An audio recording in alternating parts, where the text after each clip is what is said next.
السلام عليكم ورحمة الله وبركاته.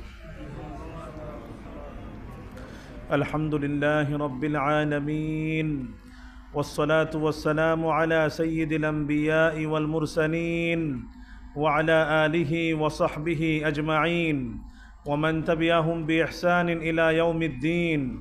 أما بعد، فأعوذ بالله من الشيطان الرجيم. بسم الله الرحمن الرحيم. يا أيها الذين آمنوا اتقوا الله وقولوا قولا سديدا يصلح لكم أعمالكم ويغفر لكم ذنوبكم ومن يطع الله ورسوله فقد فاز فوزا عظيما. وقال تعالى: يا أيها الذين آمنوا اتقوا الله وكونوا مع الصادقين. وقال تعالى: يا أيها الذين آمنوا اتقوا الله ولتنظر نفس ما قدمت لغد واتقوا الله إن الله خبير بما تعملون. وقال رسول الله صلى الله عليه وسلم: لا يؤمن أحدكم حتى أكون أحب إليه من والده وولده والناس أجمعين. وقال عليه الصلاة والسلام: اللهم إني أسألك علما نافعا ورزقا طيبا وعملا متقبلا.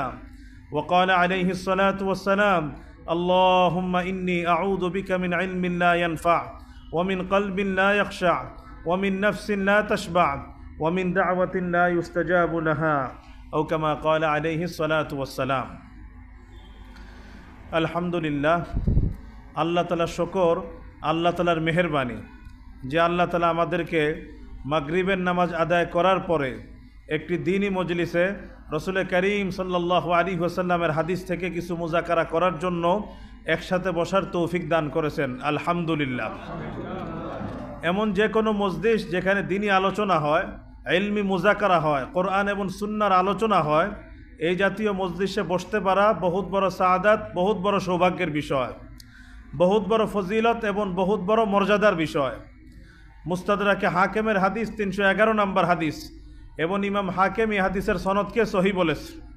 রসুল করিম সাল্লাল্লাহু আলাইহি ওয়াসাল্লাম ইরশাদ করেন: মান রাহা ইলাল মসজিদ লা ইউরিদু ইল্লা আন ইয়াতাআল্লামা খায়রান আও ইউআল্লিমাহু কানা লাহু কাআজরি হাজ্জিন তাম্মাত হাজ্জাতুহু। আল্লাহ রসুল বলেন, যে ব্যক্তি সন্ধ্যার পরে মসজিদে আসে এবং এই নিয়ত করে যে আজকে আমি কোনো একটা ভালো কথা শিখব অথবা শিক্ষা দিব, দিনের কোনো একটা কথা শিখব অথবা শিক্ষা দিব, এই নিয়তে যে সন্ধ্যার সময় মসজিদে আসে, আল্লাহ তাআলা তার জন্য তার আমল নামায় একটি পূর্ণ হজের সওয়াব লিখে দেন। এজন্য আল্লাহ তাআলা আমাদেরকে এই দ্বীনি মজলিসে বসার তৌফিক দিয়েছেন। দিল থেকে আমরা শুকর আদায় করি আলহামদুলিল্লাহ।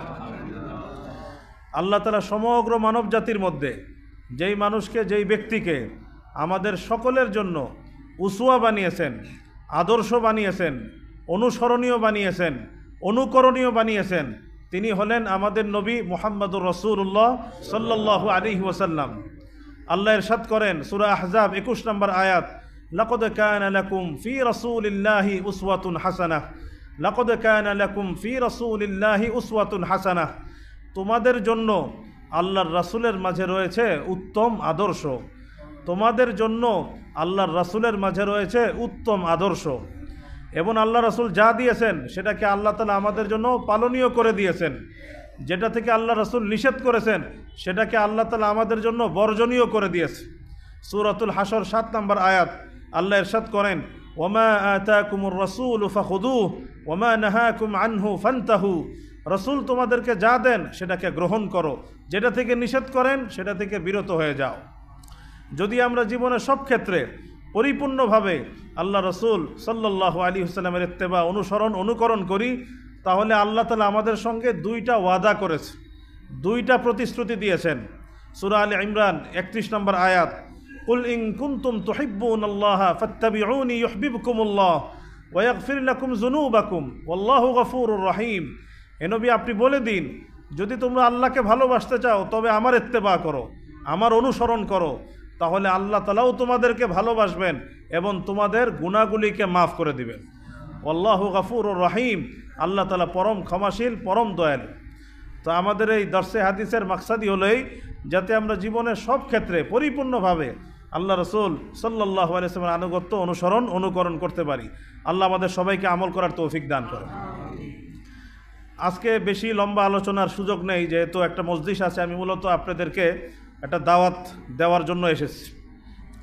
দাওয়াতটা দেওয়ার আগে, যেহেতু এটা হাদিসের মজলিস, রসুল করিম সাল্লাল্লাহু আলাইহি ওয়াসাল্লামের 1-2টা হাদিস আমরা পড়ব, শুনবো ইনশাল্লাহ। এই হাদিসের আলোকে আমাদের করণীয়, তারপর আমি সেই মজলিসের দাওয়াত দিয়ে দেবো ইনশাআল্লাহ। সুনান ইবনে মাজার হাদিস, সুনান ইবনে মাজার হাদিস 224 নম্বর হাদিস।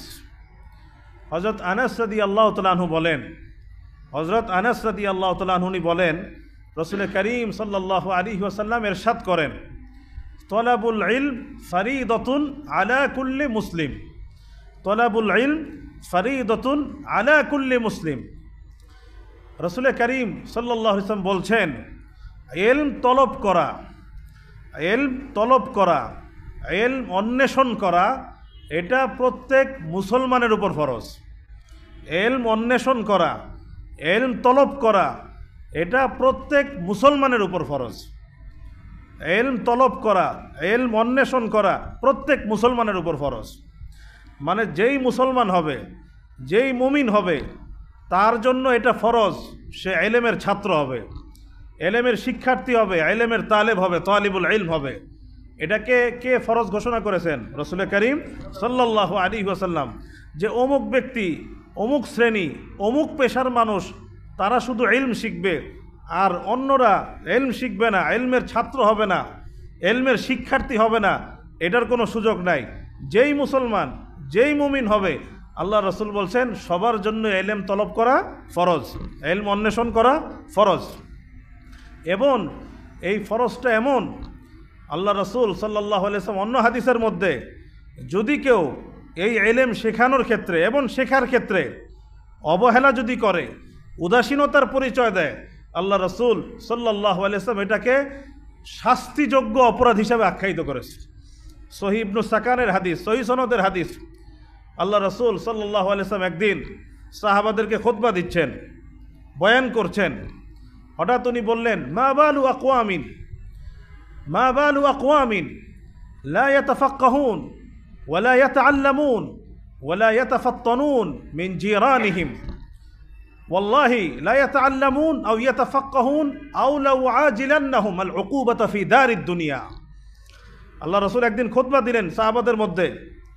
খুতবার মধ্যে উনি বলে উঠলেন, লম্বা হাদিস এটা, কি হলো ওই সমস্ত লোকদের, কি হলো ওই সমস্ত লোকদের, তারা তাদের প্রতিবেশীদের থেকে ইলম শিখে না, দ্বীনের সমঝ হাসিল করে না এবং সচেতনতা অর্জন করে না। কি হলো তাদের?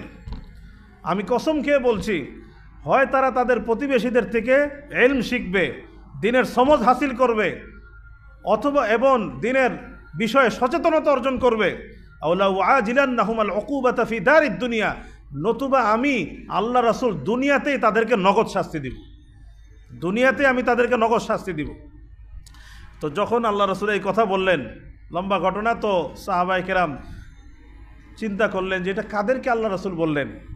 পরে দেখা গেল আশারি কওম, তারা বলল, না, আমাদের ব্যাপারেই মনে আল্লাহ রাসূল এই কথা বলেছেন। কারণ তাদের আশেপাশেই ওলামা ছিল, ফকিহ ছিল, কিন্তু তাদের সহিহ ইলম ওই পরিমাণ ছিল না। কিন্তু তা সত্ত্বেও তারা দ্বীনি ইলম শেখার ক্ষেত্রে, দ্বীনি সমঝ হাসিল করার ক্ষেত্রে, সচেতনতা অর্জন করার ক্ষেত্রে উদাসীন ছিল। এই জন্য আল্লাহ রাসূল সাল্লাল্লাহু আলাইহি ওয়াসাল্লাম এই কথাটা বলেছেন। পরে তারা আল্লাহ রাসূলের কাছে গিয়েছেন এবং ওয়াদা করেছেন যে আমরা এখন থেকে দ্বীনি ইলম শেখার ক্ষেত্রে মনোযোগী হব, দ্বীনের সমঝ আমরা হাসিল করব, সচেতনতা হাসিল করব। এজন্য যারাই আমরা মুমিন হব, মুসলিম হব, আমাদের জন্য ইলমের ছাত্র হওয়া, কোরআনের ছাত্র হওয়া, এটা আমাদের জন্য জরুরি, এটা আমাদের জন্য ফরজ। এবং এটা যদি না অর্জন করি তাহলে এটা আমাদের জন্য শাস্তিযোগ্য অপরাধ। আল্লাহ আমাদের সবাইকে, আমরা যেন দ্বীনের সঠিক সমঝ হাসিল করতে পারি, দ্বীনের ইলম হাসিল করতে পারি, আল্লাহ সবাইকে তৌফিক দান করেন। দ্বিতীয় কথা, এই কথার উদ্দেশ্যই না যে সবাই আলেম হবে। সবাই যদি দুনিয়াতে আলেম হয় তাহলে জীবনের অন্যান্য প্রয়োজন কে পুরা করবে? জীবনের তো আরও অনেক চাহিদা আছে। সবাই যদি আলেম হয়ে যায় তাহলে সেগুলো কে পুরা করবে? এই হাদিসের উদ্দেশ্য সেটা না যে সবাই আলেম হোক। এই হাদিসের উদ্দেশ্য হলো যে কমপক্ষে মুসলমান হিসাবে ফরজ পরিমাণ এলেম সবাই হাসিল করতে হবে। ফরজ পরিমাণ, ফরজে আইন পরিমাণ এলেম সবাইকে হাসিল করতে হবে। আমরা একটা শব্দ শুনেছি ফরজে আইন, আর একটা শুনেছি ফরজে কেফায়া, শুনেছি না আমরা? ফরজে আইন মানে যেটা সবার উপর ফরজ। এই যে আমরা মাগরিবের নামাজ পড়লাম, এটা কি ফরজে কেফায়া না ফরজে আইন? সবার জন্য ফরজ, এটা থেকে কারো মাফ নাই যে যেহেতু অমুক ব্যক্তিরা নামাজ পড়ে ফেলেছে মাগরিব, তা আমার না পড়লেও চলবে, এই কথা বলার সুযোগ নাই, সবাইকেই পড়তে হবে। কথার কথা এসার পরে 10টার দিকে একটা জানাজা হবে, সেই জানাজায় কিছু মানুষ উপস্থিত হয়ে গেছে, তাদের অনেক সওয়াব, কিন্তু কিছু মানুষ কাজের কারণে হোক, ব্যস্ততার কারণে হোক আসতে পারে নাই। এটার কারণে কি তাদের গুনাহ হবে? কারণ এটা ফরজে কেফায়া। কারণ এটা যে কিছু মানুষ যদি, প্রয়োজন পরিমাণ মানুষ যদি পাওয়া যায়, বাকিরা দায়মুক্ত হয়ে যাবে। তো এইটা হলো ফরজে আইন, এটা হলো ফরজে কেফায়া। ফরজে আইন সবাইকে করতে হবে, সবাইকে জানতে হবে। ফরজে কেফায়া যদি কেউ দায়িত্ব পালন করে প্রয়োজন পরিমাণ মানুষ, বাকিরা দায়মুক্ত হয়ে যাবে। তো আল্লাহ রসুল যে এলেম শেখাকে ফরজ বলেছেন এবং যে এলেম শেখার উপরে আল্লাহ রসুল নাকির করেছেন এবং শাস্তিযোগ্য অপরাধ হিসাবে আখ্যায়িত করেছেন, সেটার উদ্দেশ্য হলো প্রত্যেক মুসলমান যেন ফরজে আইন পরিমাণ এলেম, যতটুকু এলেম শেখা প্রত্যেক মুসলমানের জন্য ফরজ, সেটা যেন সবাই হাসিল করে। সে যদি ব্যবসায়ী হয়, চাকরিজীবী হয়, শ্রমজীবী মানুষ হয়, যেই শ্রেণীর হোক না কেন, সে যেই পেশায় থাকুক না কেন, অবশ্যই অবশ্যই জরুরি এলেম হাসিল করা, ফরজে আইন এলেম শেখা, এটা সবার জন্য জরুরি। এটা থেকে কারো কোনো ছুটি নাই, কারো কোনো মাফ নাই, এটা সবাইকে শিখতে হবে। তো কিভাবে এই মহল্লার মানুষ, এই মহল্লার প্রত্যেকটা মানুষ, প্রত্যেক শ্রেণী পেশার মানুষ ফরজে আইন পরিমাণ এলেম হাসিল করতে পারে, এটার জন্য আজকে থেকে বিগত 4 বছর আগে, 5 বছর আগে এই এলাকাতে তালিম উদ্দিন একাডেমি পল্লবী এই প্রতিষ্ঠানটা করা হয়েছে। আলহামদুলিল্লাহ, আজকে থেকে 5 বছর আগে করা হয়েছে। এই 4-5 বছরে আল্লাহ রহমতে এলাকার বহুত মানুষ এই প্রতিষ্ঠানে এসেছে, দিনী এলেম হাসিল করেছে, কোরআনুল কারিম শিখেছে, এবং এখনও অনেকে শিখছে, দিনের এলেম হাসিল করছে।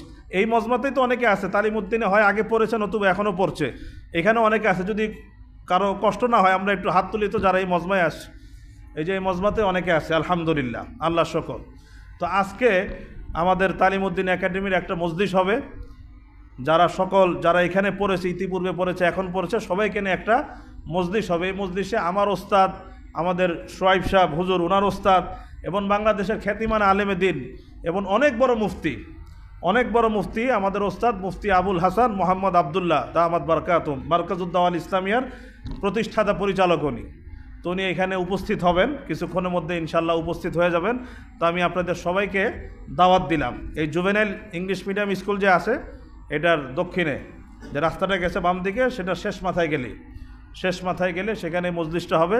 এই মজলিসে যারা আছে মাগরিব থেকে এশা, এখন শুরু হয়ে গেছে মজলিস, এশা পর্যন্ত ইনশাল্লাহ মজলিস হবে।